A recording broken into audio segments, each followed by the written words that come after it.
Le quartier juif est l'un des endroits les plus méconnus mais très intéressants. Grâce aux recherches effectuées et aux vestiges laissés par les personnes qui ont vécu ici, nous pouvons savoir tout ce que nous savons aujourd'hui.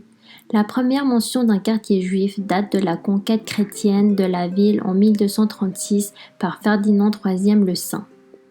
Dans ce qui fait donc de quelques maisons du chapitre de la cathédrale, le nom de Malburgete apparaît dans le document. Burgo signifie ville. Burgete est son diminutif qui veut dire le quartier. Mal, mauvais, mauvais quartier de la ville. Le quartier juif, avant celui que nous connaissons aujourd'hui, à l'époque islamique, était situé plus au nord, autour du quartier de Saint-Miguel. Il y a eu un autre établissement juif dans la zone autour du cimetière de la Santé, vers la porte de Almodóvar. En bref, qu'il s'agisse d'un lieu ou d'un autre, il apparaît comme un espace isolé, séparé de la ville. C'est un microcosme avec tous les espaces que toute ville peut avoir, espace industriel, commercial, résidentiel. C'est pourquoi la morphologie du quartier juif est la suivante. Les petites parcelles pour les zones commerciales, les moyennes parcelles pour les entreprises industrielles et les grandes parcelles avec des jardins et des potagers pour les zones résidentielles. Si nous analysons les zones commerciales d'une ville, elles se trouvent toujours dans les zones de passage, dans les endroits les plus fréquentés. Eh bien, c'est la même chose ici. Elles sont dans les zones de contact entre la ville chrétienne et la ville juive.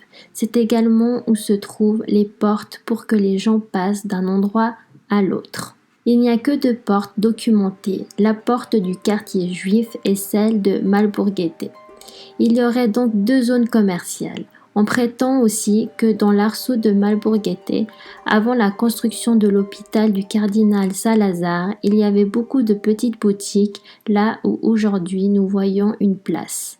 Nous devons garder à l'esprit que les places médiévales étaient un confluent de rues et non un espace ouvert tel que nous l'avons aujourd'hui. L'actuelle place du quartier juif est le préambule, l'entrée du quartier juif, en quelque sorte l'antichambre du quartier. De nos jours, les activités industrielles d'une ville sont situées dans les zones industrielles à la périphérie, dans le quartier juif également, ce que nous pourrions définir comme la ronda du quartier juif, bien qu'elle n'existe pas en tant que telle, dans les zones les plus déplacées afin d'éviter les désagréments que peuvent causer les travaux des ateliers.